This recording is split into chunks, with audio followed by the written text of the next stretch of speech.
Welcome to the Encore Audio Archives YouTube channel. I'm Taper Dave, and this is my channel. I've uploaded hundreds of talks here that I've recorded at meetings in West LA, and I've also recorded conventions starting in 2013. I've got a bunch of those up. And Walt and Mary Murray, the original owners of Encore Audio Archives, started the company in the 80s, and Walt recorded Joe and Charlie's and a bunch of stuff down in Vista, California. My sobriety date is June 20th of 1994. I hope you find something you like, so please like and subscribe to my channel and comment down below.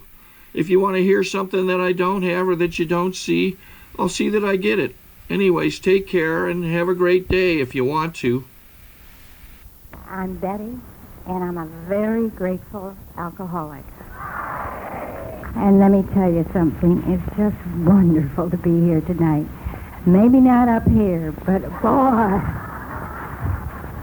it's just absolutely beautiful. And as I look around the room and see all those candles, and it's just so moving. Am I too close to this mic? Okay.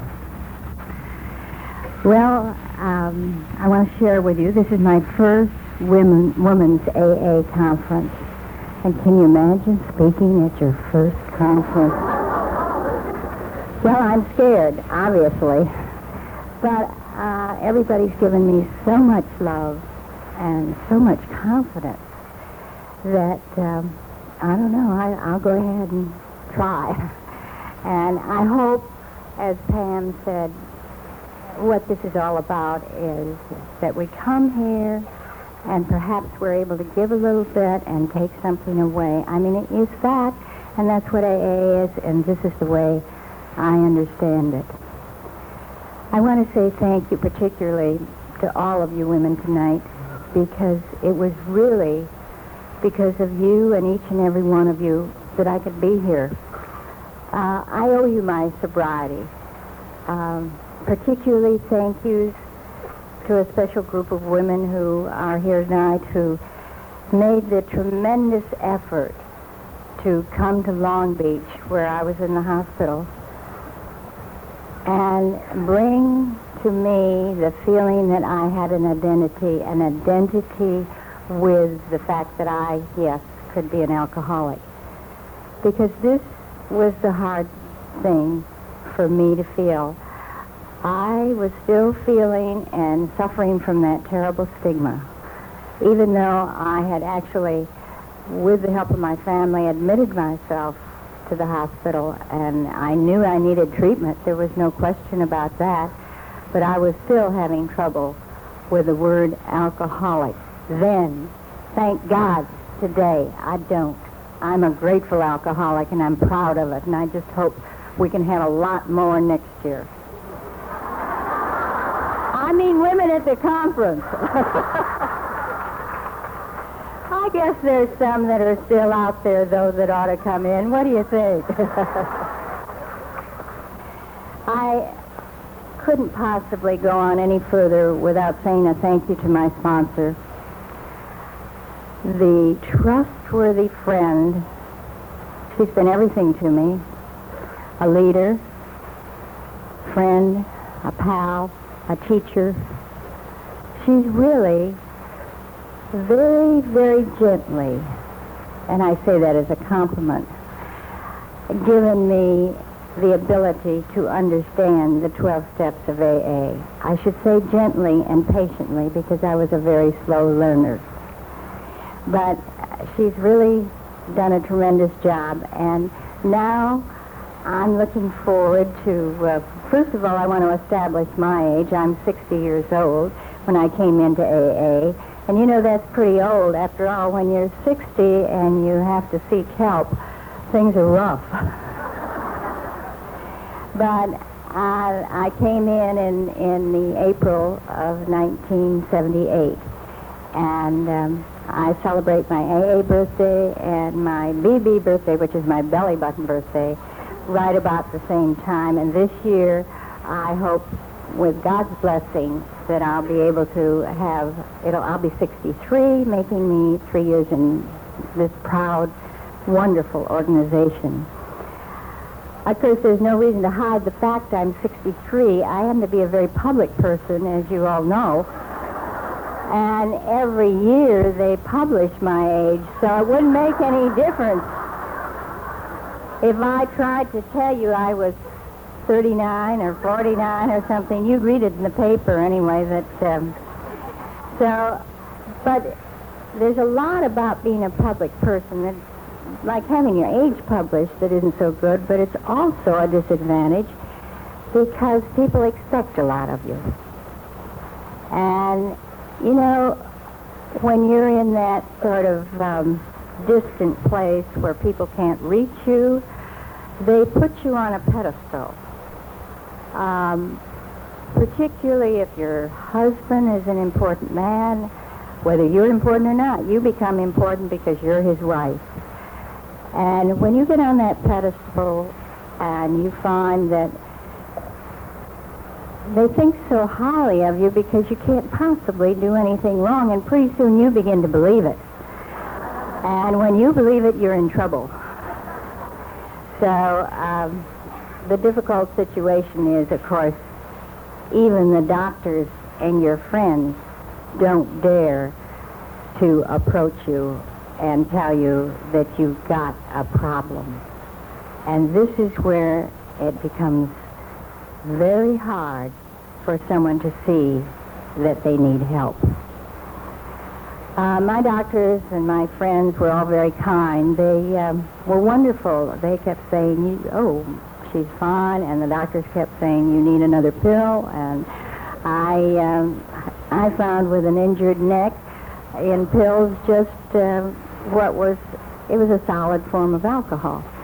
And with a combination of pills to take care of the pain and pills for muscle relaxers and pills for this and pills for that, and then you had pills to counteract what the pills did and the side effects and so forth. And I worked myself up eventually to actually, I would say, at least 20 pills a day, maybe more, probably 4 times a day, and then a couple of sleeping pills at night. And if you think that doesn't do something to your system, I can tell you it's a terrible shock. And the worst shock comes when you stop taking them. I found in the pills something that, I really took them. I had never been taking pills before. And I took them because the doctor said so. I had a pinched nerve in my neck, and it seemed very necessary. And then I found that they gave me a lift. And that lift was very helpful, particularly if I was down. And I began to depend on them, and whether my neck hurt or not, they were great. So when I came into this wonderful organization, I came with a dual addiction. I was both alcoholic and chemically dependent because of these things. I like the referral to the fact that some people refer to it as the female fix. Legal drugs and alcohol. And that's what it is. Both are very legal. The pills are prescription pills you get from your doctor. And of course the alcohol you buy in a store. What could be better? And that's the ladylike way to go. But you know, I'd forgotten until after a while that I knew about AA. You see, I had a brother who was in AA. Way back, in fact, he would have 34 years on the program. Were he alive today? He died sober, I would say about 20 years sober. And he had a lot of wonderful friends. He did a wonderful job in his sobriety. He made contacts all over the world. And at the time of his funeral, I was very proud of the fact that we heard from people in AA from other countries. And at that time, I didn't think AA was for me, but I was very impressed, certainly, with the contacts he'd made, and I was very impressed with what he'd been able to do for his life. My father was an alcoholic, and so you see, I have a really right to following the line of all this. And unfortunately, his alcoholism was such, AA had not been founded at that time, and he had to suffer, and eventually he did die, probably related causes, when I was 16. So I was very lucky. I was much more fortunate than my father. AA was here, and it was for me. I want to go back a little bit and explain how I got here. I'll go back to the Christmas of 1977. And we were up in Vail, Colorado. We spent all our Christmases up there, the family and all the children. I thought it was a beautiful Christmas. The snow was particularly good, not like this year where it wasn't very good. It was very good that year, and everybody was skiing, and I thought Christmas and presents, I had worked hard on it. And little did I know that the whole time the children had gathered, the whole family was concentrating on what was wrong with Mother. I probably wouldn't have enjoyed Christmas quite as much if I'd known it.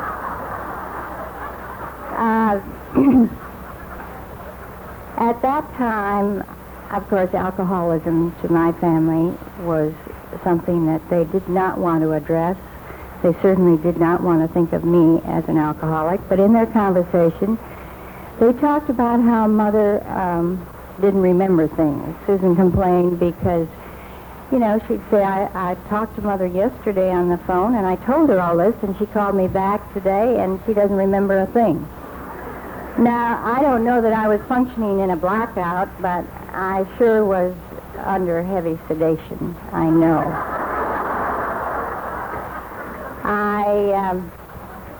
I remember the fact that I never was on time.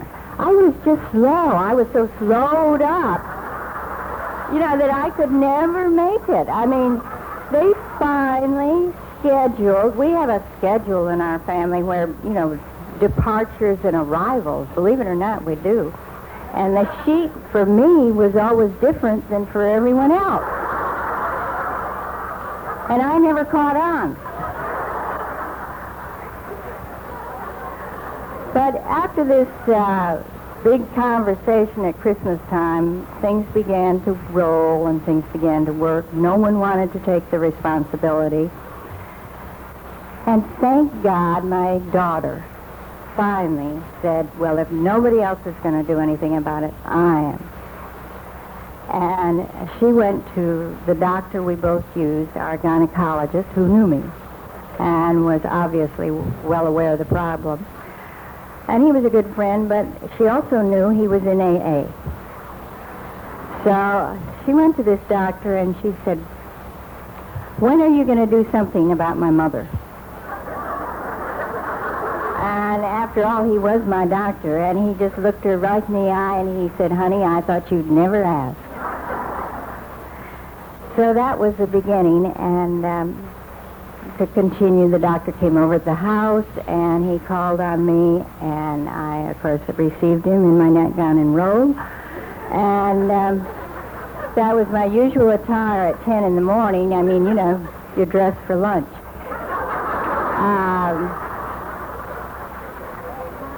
I was very insulted to think he could make any inference that I would have a problem. After all, who did he think I was? I told him to go. And I said, don't come back, and I don't want to hear anything about it. Well, fortunately, the doctor did not give up on me. He went out and got recruits. And when he came back, he not only had 4 recruits with him, some of them from out of town, because he knew he had a tough cookie, but he had the whole family. And they had been trained in what is referred to today, and it's a wonderful thing. It's an intervention. I say it's wonderful because it does it for us before it's too late. It gets us in here where we belong, into treatment and eventually into AA, while we still are able to make it. God only knows what could have happened if I hadn't come. I've often wondered, and it's scary. And that's why when Pam says, I was scared when she saw me at Long Beach, believe you me, I was scared. Because when my family walked in, and they all gathered, and they started talking about how much they loved me, and how much our family meant to each and every one of us, and why they cared, and why they didn't want me to be sick, and why they didn't want anything to happen to me, I knew it was with love that they had come. And although I cried, I listened, fortunately, and I could hear them. I could hear them saying, our oldest son and his wife saying, you know, Mom, we'd love to have kids, but we don't feel we want to until we have a grandmother that's able to, you know, we can be proud of. Boy, that hurts, I tell you. And when poor Susan, she couldn't even talk. She just cried. She was so upset. And the boys talked about things that had disappointed them about me. And my dear husband just sat there beside me and put his arm around me, and he said, we're going to get something done. The time has come. Well, it all went well, and I did. I ended up going to Long Beach, the Long Beach Naval Hospital. I had a choice. I had a choice of going to AA, which they said would take a long time, or going to another hospital, or going over to Long Beach. And since I knew the doctor there already, he had just intervened me, I figured that that was probably as good as any place to go, and he was pretty tough. So after a short period of being somewhat withdrawn from the little pills that I kept in my medicine cabinet, and that took about 8 days, I finally went off to Long Beach. And believe me, I certainly hope I don't ever have to go through that kind of an experience again. Because if you haven't ever had Valium and some of those things, you'll find that being withdrawn from those drugs is pretty rough. But when I got to Long Beach, some of my friends were very important to me then, because I was over there with a bunch of sailors. And these sailors were all ages and all rank in the Navy. But there weren't many women around, and we all wore name tags, and it just had our, first name, like Betty. Hi, I'm Betty. And everybody went on the first name. But the thing was, their language was a little different than I'd ever heard. I tell you, I developed the most beautiful vocabulary that I took home. It was fantastic when I shocked my husband.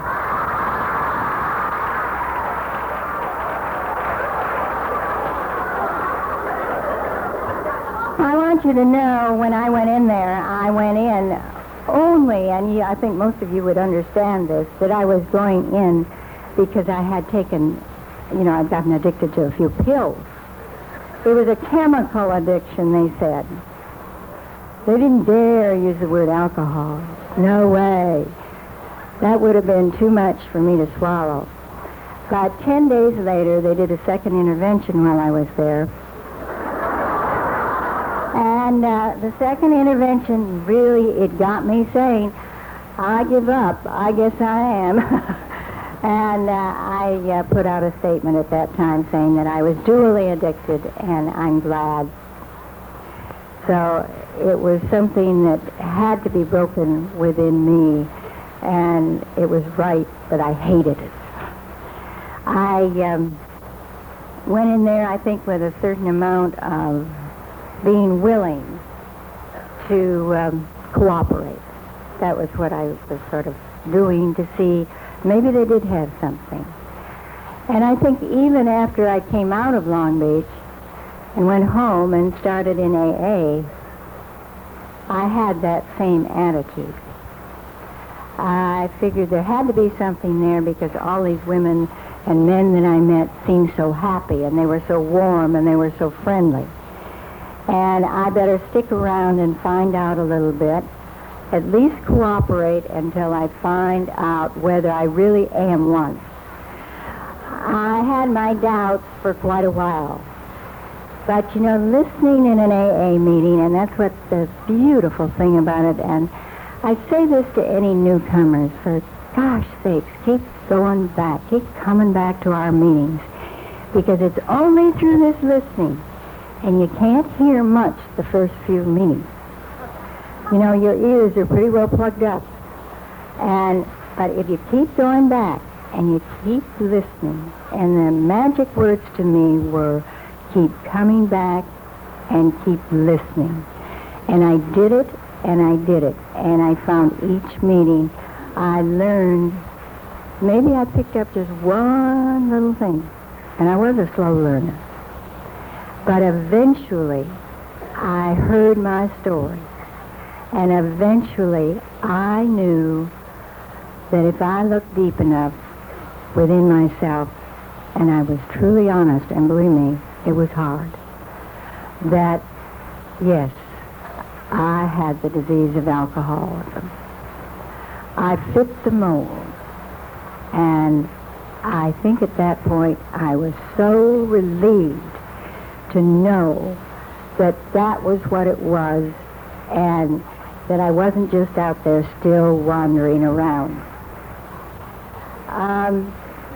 When you go in to your AA like that, wherever it may be, not willingly, but with the advice of others, allow yourself to take some time. Allow yourself to get to know people and get around. I was always late for meetings.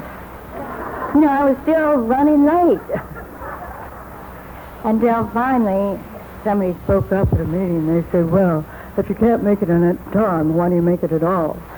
And if I didn't have enough respect, so it might have been my sponsor. I can't quite remember. But the calm and the serenity and the beauty that I found there, I would never trade. Never in the world. And I want to tell you a little bit about where we are today, where we are in our family. I won back. I didn't ever lose it, I don't think. But the love and the understanding of my kids, and boy, do my husband and I have something going too. It is super. Here we are, we're into our, well, it'll be 33 years, we're married next fall.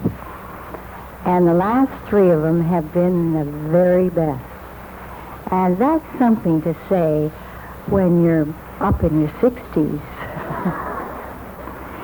But I just am delighted today because I've had this marvelous opportunity to come here this weekend.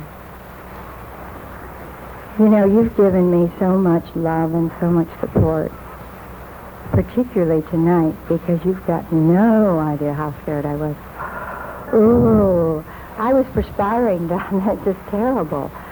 But I knew somehow that my higher power and your higher power were going to get me up here and let me share just a little bit with you.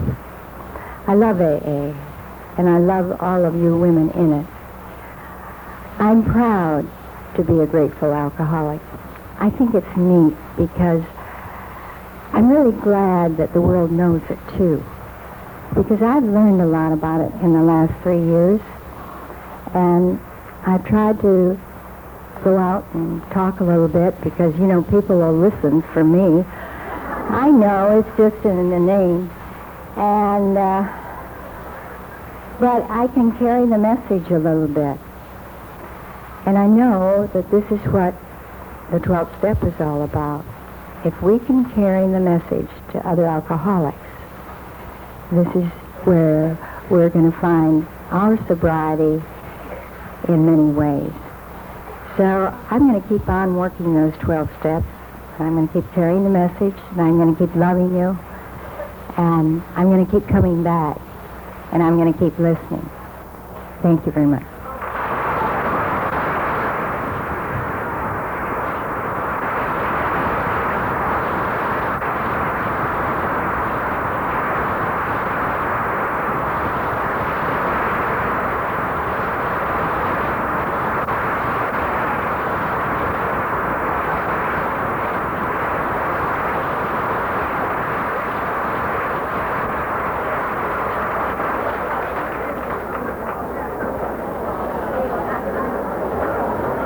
Sorry to interrupt your viewing. Taper Dave here. Just wanted to take a second to ask you to like and subscribe to my channel. Let me know if you like what you're listening. I've got some very good talks here, and this one's a great one. Just curious, do you think this is better than Zoom? Tell me what you think. Okay, this is how I prepare my drone for launching. I like to do it inside the cab of my truck so I'm not standing outside in the weather. To install the joysticks for control, up and down, right and left, powered on. I have an Android phone that I use to connect it to the drone with. And it's actually controlled through the iPhone, through an app. Oops, wrong way. It's actually controlled through the iPhone, or through this Android phone, through the app. It's actually controlled through the Android phone, through an app, and you connect it through this short connection right here.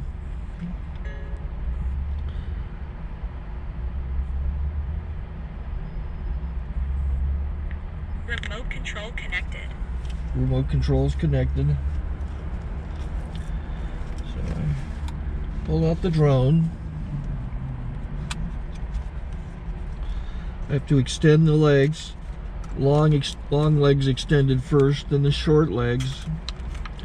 Remove the gimbal protector. Set that aside, then power it on one short burst, then one long burst. I lay it down. So I have to go to calibrate. So the drone's not connected yet.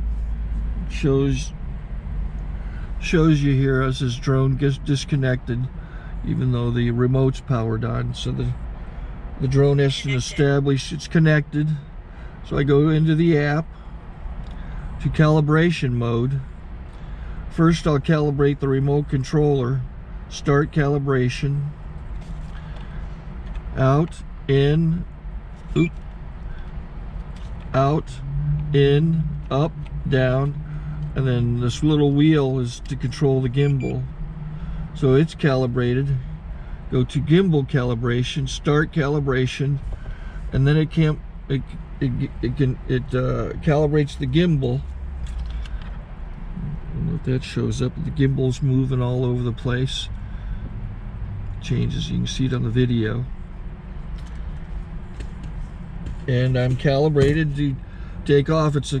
It's acquired 7 satellites at the moment. There are 26 satellites up in the sky, which it has to acquire before you can take off. So it's connected. It's got enough satellites. This is white. I can go to press this little arrow button, swipe right to take off, and it would start the motors if I slid this to the right, but I'll wait till I get outside. Don't want to do it inside.